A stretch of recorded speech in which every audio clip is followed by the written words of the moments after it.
All right. So I read recently, in fact, I read today that the North Pole is shifting. Have you heard this?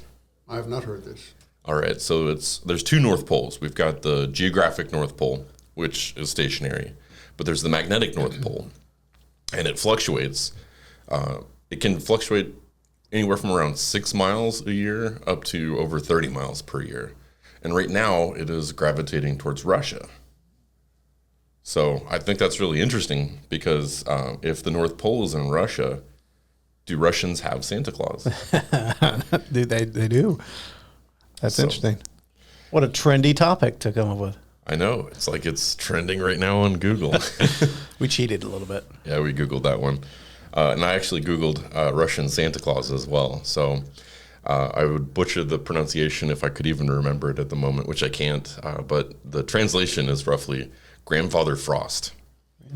And he's far less capitalist than his American counterpart.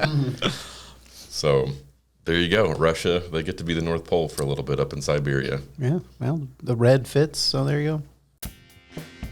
You are listening to The Soapbox. I'm Paul. And I'm Eric. This all started out with a list. What's that all about? So I've compiled a list over the years of things that just bother me, things that grind my gears. And I shared that list with you. And I thought, you know what? That would make interesting conversation. Sometimes I'm going to want to agree with you, and it's just going to be something we talk about. Other times, though, I'm going to want to steel man the opposite position because I think that's just interesting conversation. Yeah, and keep in mind, I'm always right, but Paul's just a really good debater. Hey. Who goes? You go first? I go first. You go first? You want me to? You go. Yeah. Okay. This is your idea. All right. AI. Yes. So hot right now. And if you have paid attention to technology at all in the last 24 months, you haven't been able to avoid the brand that is AI. I have seen commercials for laptops that are AI ready, as if your 8-year-old Dell Optiplex couldn't run machine learning. Yep. But that's what's selling tech right now. And that's also selling stocks right now. NVIDIA's stock just surpassed Apple because they're making the thing that AI can use from a hardware standpoint. And they're just blowing competition out of the water. And so everybody wants you to know artificial intelligence, AI, it's the big thing. And I think it is a bubble. I think it's a fad. I think it is overrated.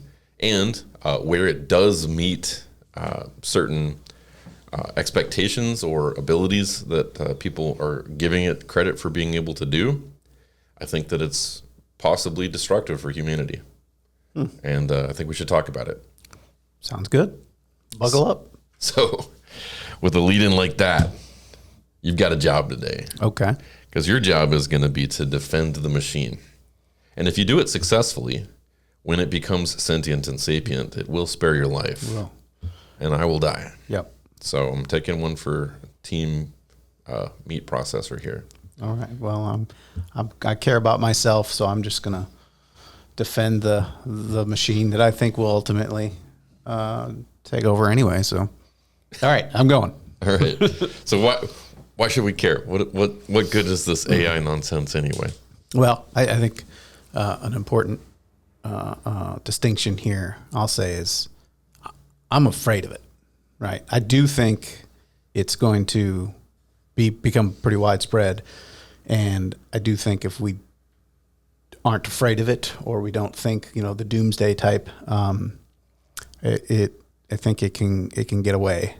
So that's kind of where my position is going to be. But in terms of good, I know you're right. It is kind of a marketing thing. It's like you just put the AI sticker on anything, and then I've got a vacuum at home that's using AI and so it knows the difference between like what crumbs and Legos or something. Well, at least like where it's been and how to get back home and to charge. Like a Roomba kind of thing. Like a Roomba thing. Okay. Yeah. Okay. And but we didn't buy it with a intention it was like machine learning or anything like that. But I think it has some of that tech in it to where it's it learns. Well, I got stuck here last time, so I'm gonna tread carefully. I'm not sure exactly how it works, but there's some AI to it, and I think it has changed, and certainly we need to have a whole episode on safety features in cars. But some of that, the detection and avoidance and that technology. I've been doing a little of the full self-driving, supervised self-driving in the car, and it's so just to set it up for folks that have no idea what you're talking about. There, you own a Tesla, and Tesla has not proud, what is this? not proud, but yeah. Oh, come on! Listen, if you pivot, let's put a pin in AI. Yeah. If you judged every product you owned based upon the CEO of the company, you'd never own any product. You'd be buying farm to table, and you'd be making your own mud hut because every CEO is some kind of sociopath. Some just are loud on Twitter. Yeah. But anyway, or own it. Or own it. Yeah. Okay. So yes. But look at the good he's done in the world, right? Oh, yeah. This is going to be a whole other podcast. I think we're going to talk about can you separate the art from the artist? Yeah. So we'll get there. But so yes, the self-driving trial that we're in right now. I mean, it's definitely using AI. And this is considered level 1. Is that right? No, I think I'd have to look at the level 1 is more like the lane keeping and stuff like that. Gotcha. So level 0, you don't have it at all. Yeah. That's what we were all used to. Level 1 would be maybe lane assist, automatic braking, something like that. It's been a while since I've looked at that, but I think we're somewhere in level 2, level 3. Okay. With this, I mean, because you can take your hands off the wheel. Now we'll say if you look away, it can see that your eyes aren't on the road, and it'll tell you to get your eyes. Yeah, that's anyway. We're kind of getting tangent here, but yeah, it can detect bikes and pedestrians and other cars, and calculate stopping distances, and I mean, it'll make turns. I mean, if you put in the navigation where you're going, it'll take you there. Yeah. Now you showed me an interesting example where you had very little visibility due to the sunshine being directly in your path. You couldn't see traffic lights. Yep. It's just that time of year. It's low in the sky. And for the time of day your commute was happening, without that assistive feature, your drive would have been much more dangerous. Yeah. No, I mean, it would have been a roll of the dice almost, because Kristen was like, I think it's green. I think that car's out of the way. And then she just ding, put it on the auto, and it moved up. But interesting. Okay, so I'm taking us on a rabbit trail, huh? Did I use that right? Okay, but let's get back AI. So I definitely see AI improving these types of tasks. The vacuuming, the driving. That there's no way to pre-program these devices to go drive this area. It has to learn somehow. It has to, and I'm the dummy here in terms of AI and the technology. I don't know if these are algorithms or it's machine learning or it's just really good marketing, and all it is just a bunch of algorithms. Just a bunch of nested if statements. Nested ifs. You could do that in Excel. But yeah, there's definitely we're opening up to stuff that we couldn't do before this tech was out there. Yeah, I think I recognize the virtue in that, and where I'm going to maybe make my first claim of problem is that you talked about AI helping you drive. Well, AI is going to help everybody drive, right?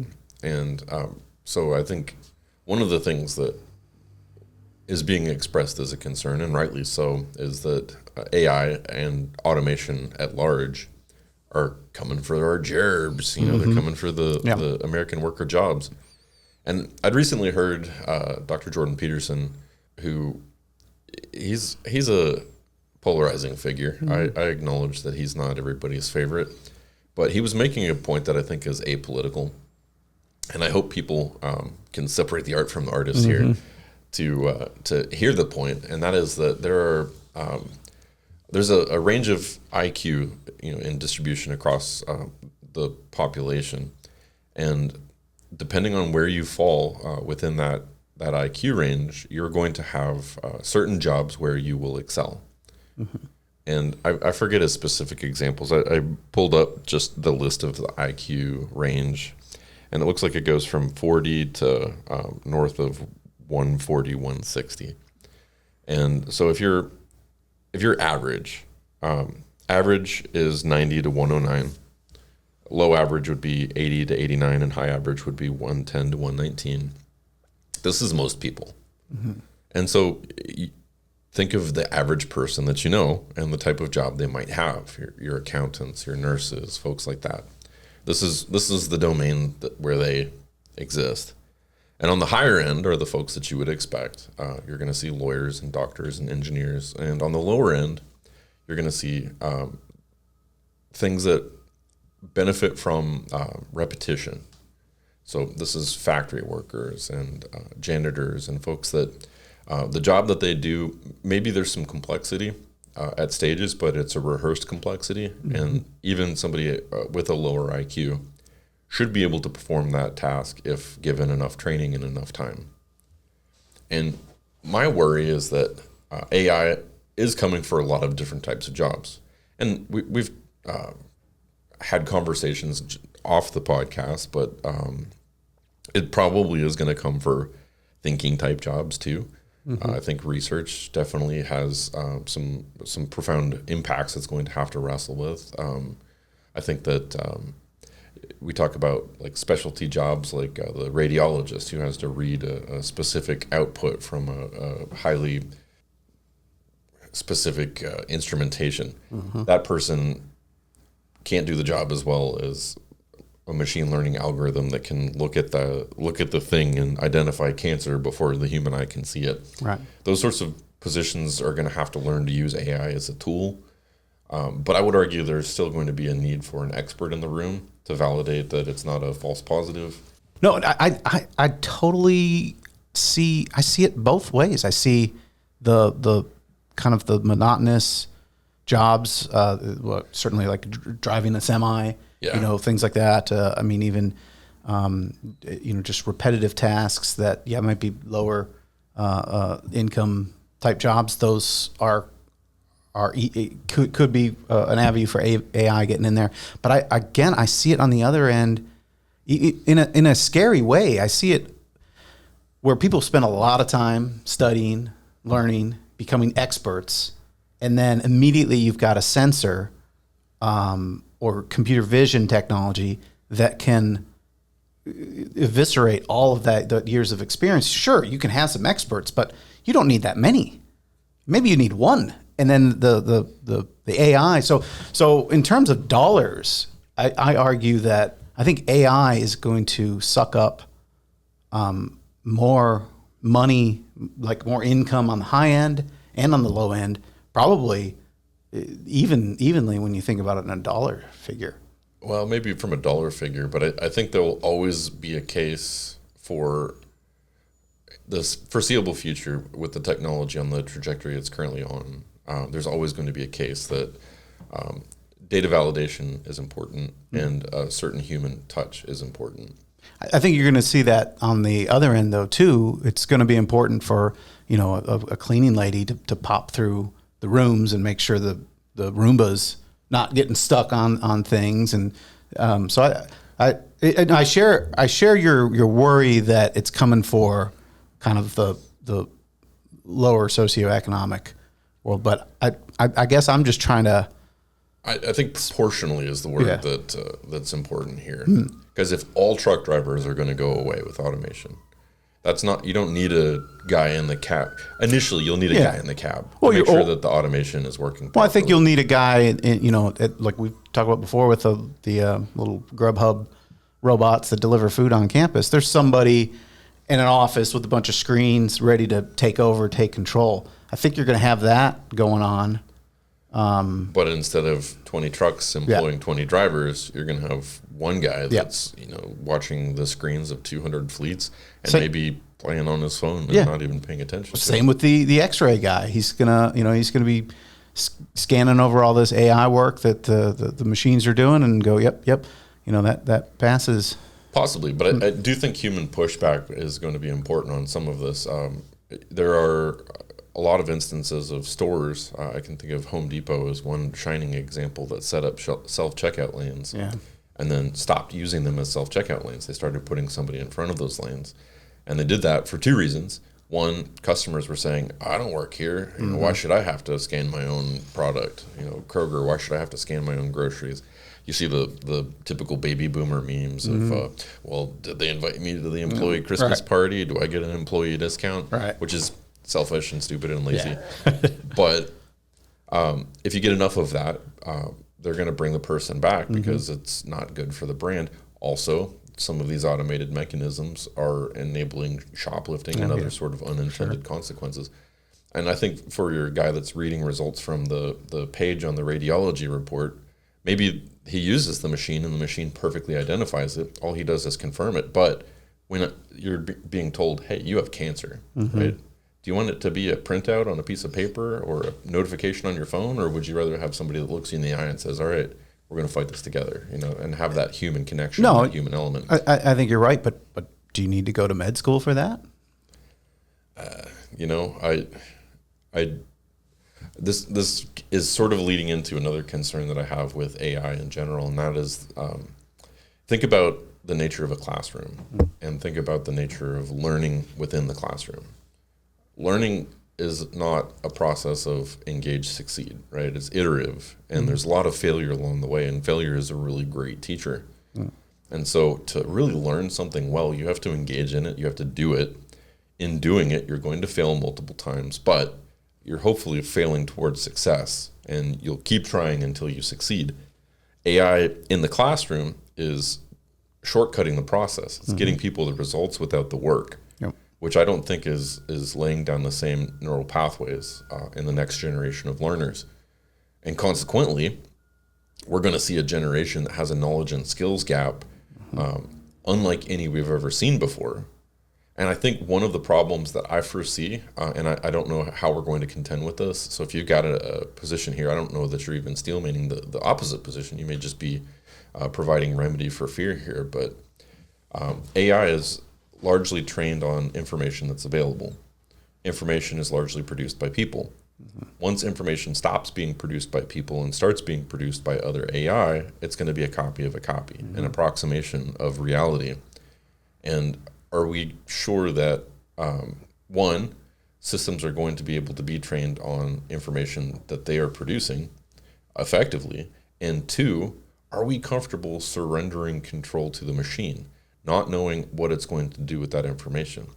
I've heard recently that the whole idea of a generalized intelligence, the AI that has the same cognitive capacity as a human being, may be as close as 2 years. And with the exponential growth of things, then you can imagine 5, 10, 15, 20 years down the road, if those things are allowed to continue to grow unchecked, how will they compare to a human being? And at what point does it have something resembling sentience or a sapience? And then we think about the district. Oh, there's a lot there. I want to respond. Maybe go back a step to the. I wonder how similar this conversation, you're talking about the classroom, I wonder how similar of a conversation folks had when calculators came into the classroom, right? I mean, that's shortcutting arithmetic, right? You know, we generally still teach the arithmetic, but we have the calculator to do it fast.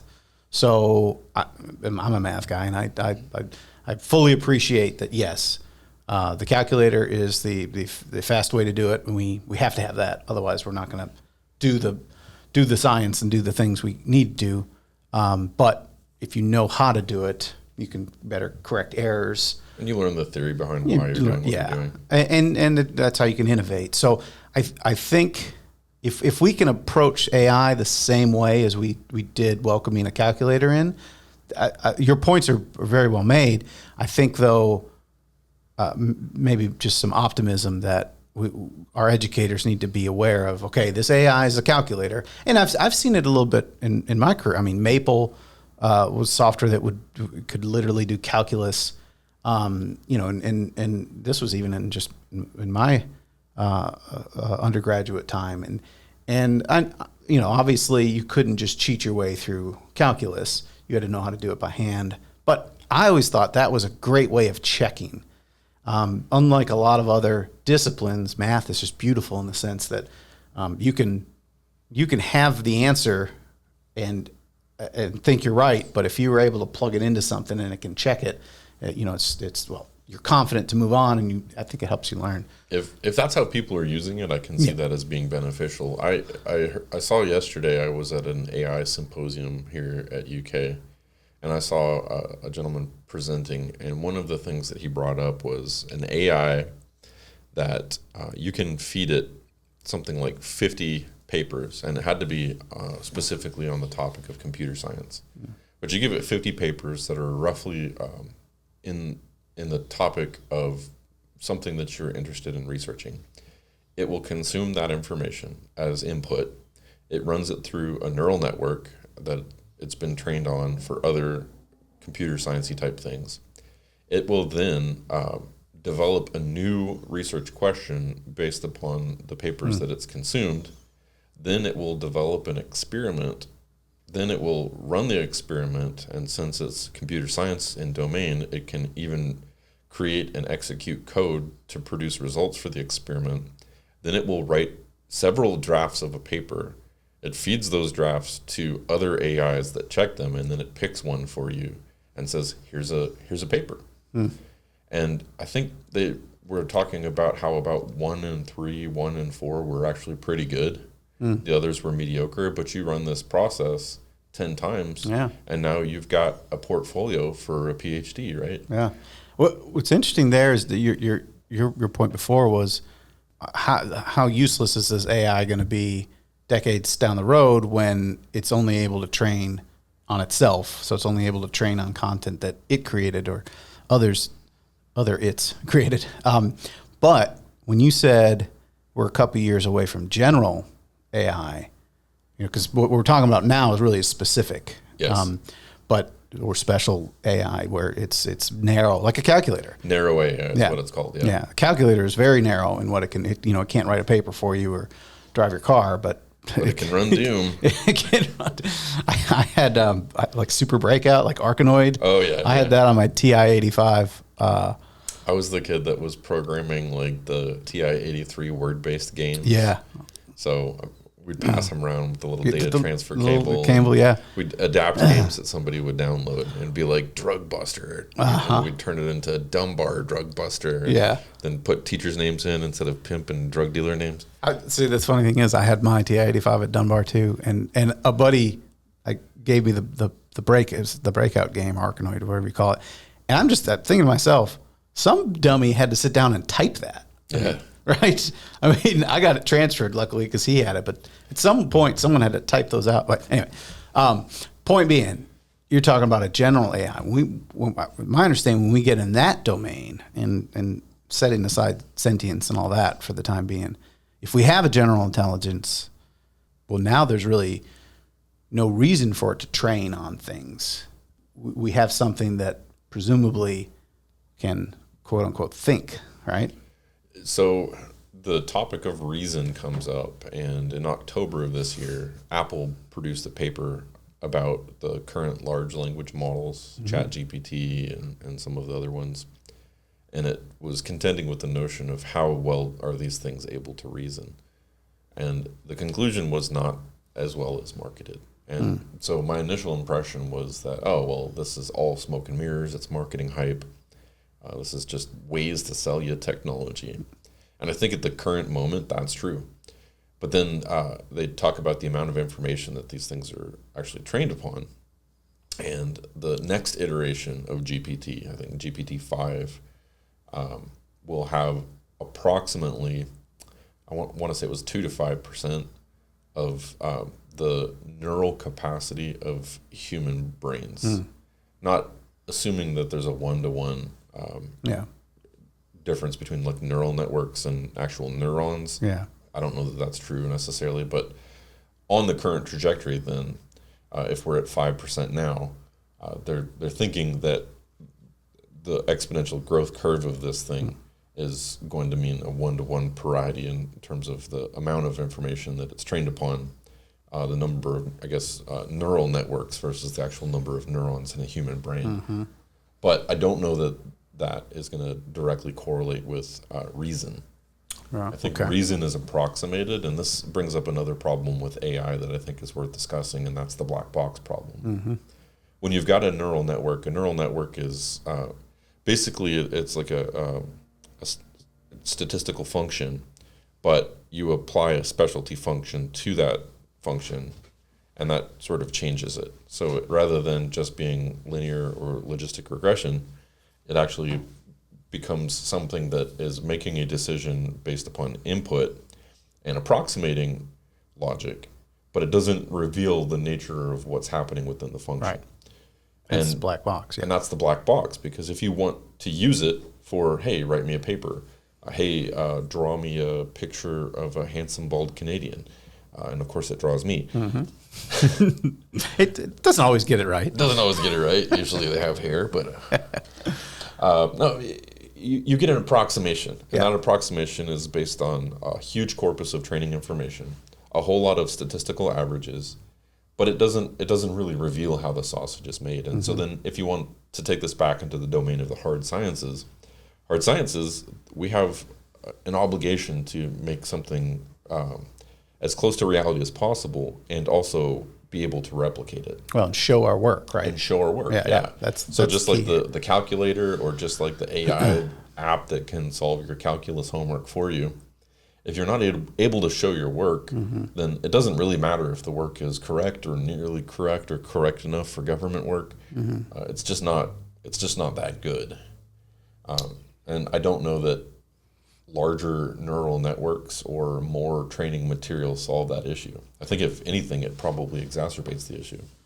Yeah, I think the scary bit about it is, a lot of these neural networks are giving us an answer, and we can even test it and see if the answer's right, and it is, but we don't know how it got there. Yeah. So that's the interesting thing, though. As long as we're able to test that it's right, do we care how it got there? That's one of the questions I think we have to contend with, and this is where I think making sure that it's not replacing experts, but it's a tool used by experts is going to be important, because while initially we may turn it loose and say, oh yeah, we trust what it's doing, the outcomes are great, it's got a lot of potential to sort of become sort of a brush fire situation. Well, it's great till it's not. The I think key pieces here are, once it's able to rewrite its code, so to speak, to improve it, because at some point that's what we want, is we want something that can learn and get better, right? But yeah, if we have the black box and it's rewriting itself and improving itself, this is called the alignment problem, right? We have no idea what it's plotting. It might be the famous paperclip optimizer, where if its job is to make as many paper clips as possible, then at some point it's going to say humans are just in the way. Yeah. Or we need to melt them down and turn them into paper clips. Yeah. But the other key thing we haven't said yet, and that you're obviously well aware of, is the speed. Our wet brain tissue here, we're you've got your IQ list there. We're limited by biology in terms of our intelligence. Obviously, there are always outliers, but you're not going to get the speed of the hardware, and software. The calculator is a really good example. You can take the smartest mathematician in the world, and they won't be able to do math as quickly as that calculator. And imagine if, then again, that's a special intelligence. But if you get to general intelligence, you have the thinking, maybe reasoning, whatever you want to call it, but then you also have the speed of the electric engine. The speed of the machine. Yeah. And that is the double-edged sword for me. It's both the advantage of the technology and the scariest part, because if it's constantly rewriting its own code, one thing for those playing at home, there's a siren, so take a drink if you're playing the siren drinking game. Okay, go ahead. And if you're listening at 9 a.m, good luck. Sorry, you're about to look. Okay, go ahead. I'm totally through. It was worth it. Yeah. It was worth it. Still going. Come on, guy, get to the hospital. So the speed of the machine is the double-edged sword. Yeah, double-edged. There you go. On the one hand, you've got now my phone's ringing. Just edit this out. Oh, Clap. yeah. Spike. It's on airplane mode. Somebody's like, "I'm going to the hospital. Did you hear the ambulance?" They just drove by us. Yep. Airplane mode. We're gonna feel really bad if after this podcast. Turns out that's true. Yeah. Don't be true. Double-edged sword. It's a double-edged sword. Yep. On the one hand, the speed is what makes it excellent. Mm-hmm. On the other hand, though, the speed is what makes it most concerning to me. The speed in the black box. Well, the speed in the black box, but one thing that I haven't yet touched on, and I guess maybe this is my final major point, is the question of ethics. Mm-hmm. As these things are being programmed, they are being programmed with a certain bias. Mm. And bias is not something that can be avoided. Generally, when contending with bias among humans, all we can really do is shift bias around, right? And we can try to find the most even distribution that benefits the most people. Mm-hmm. But at the end of the day, we all have bias. And I heard this actually demonstrated really, really well. Somebody was talking about language models. And they were saying, okay, when you're looking at a language model, it takes words and it breaks them up and then it assigns them like a value, like a numerical value. And then it makes comparisons to these words based upon those numbers. And so king and queen might be fairly close, where king and apple might be far away. But apple and orange might be close. And in treating these things in that way, I'm going to ignore the sirens now. Yeah. In treating these things in that way, there's something interesting that you can do with them, and that is that you can actually do math with the words. Mm-hmm. And so you can say, okay, king minus man. And by doing king minus man, it will actually bring you a whole list of words like queen and Queen Elizabeth and things like that. Mm-hmm. But then they start playing with this notion, and one of the things that they did was doctor minus man. And instead of getting, female doctor, Dr. Quinn medicine woman, mm-hmm. what you might think of, it was producing nurse. Mm-hmm. Mm-hmm. And so now, we've got this bias that exists, based on sex and the patriarchy or whatever else. And it's picking this up out of usage, I guess, right? Out of usage and just the fact that the whole corpus that it was trained upon may have dated ideas, because mm-hmm. who knows what it was trained upon. Yeah. But then going forward, knowing that these things exist in the system, the ghost in the gears, if you will. Yeah. What will happen once it starts rewriting its own code and it develops its own bias? Mm-hmm. Because for all of humanity, for all of the differences in opinions that we have and the competing moral frameworks that we have, the reality is that we are largely the same, 99.9% genetically similar across the board, mostly similar structures when it comes to our brains, mostly similar structures when it comes to our biology and our needs, both psychological and physical. Mm-hmm. And now we're introducing an entity into the world that doesn't share these commonalities. Yeah. And you talked a little bit about the paperclip thing, mm-hmm. the machine that makes paperclips, realizing that human beings were the inefficient part of the process. Yeah. What when the super AI gets released will happen when it's given judgment authority, and a generation later there are no experts around that understand how it works, mm-hmm. Our technological idiocracy. How will we contend with that when it's continuing to advance and it's enabling us to become duller and duller? Right. It's the plants need more electrolytes. Yep. President, come on, show. Come on. I did have a funny thought of, taking, is this called tokenizing when you assign values to words and things like that? Tokenize, limitize, stemming. It's all about taking it and moving it into a format that can be numerically represented. So if you take your language model and you apply it to the Bible, are you ultimately going to get slavery kind of matching good in some ways? Okay, sorry. You wouldn't get slavery is as bad as Americans did it. Americans were the most efficient. They were okay. Yeah, they ruined it for everybody. Well, we talked for 33 minutes on this. I don't think we solved a single thing. It's okay. Yeah. The AI will solve it for us. It will.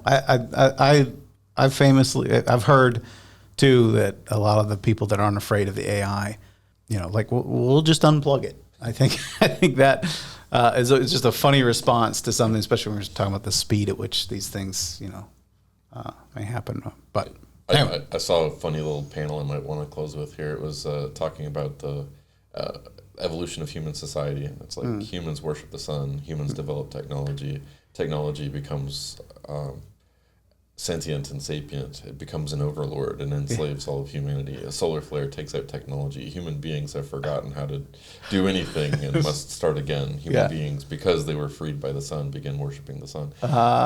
See? And it was this like Isaac Asimov depiction of technology oscillating between primitive and hyper advanced. That's pretty neat, actually. Good end note. All right. Well, if you've got opinions on this, we'd love to see it in the comment section. Please keep us on your subscription list, and if you would share this podcast, we'd love it. Share it, because now we got a drinking game. So. Yep. So every time you hear a siren, take a shot. Yeah. Doesn't matter if you're at work. Oh, wait. What? It says rim shot. Yeah. Take a shot. Oh, gotcha. Mm-hmm. Thanks for listening to the Soapbox. Eric, how can people find us? Well, conveniently, we put everything on our Linktree site. You can go to Linktree, search Soapbox Lex, and you'll find all of our socials there, plus ways to reach us, ways to engage, and some of our original content, so you can see some of the other stuff that we do.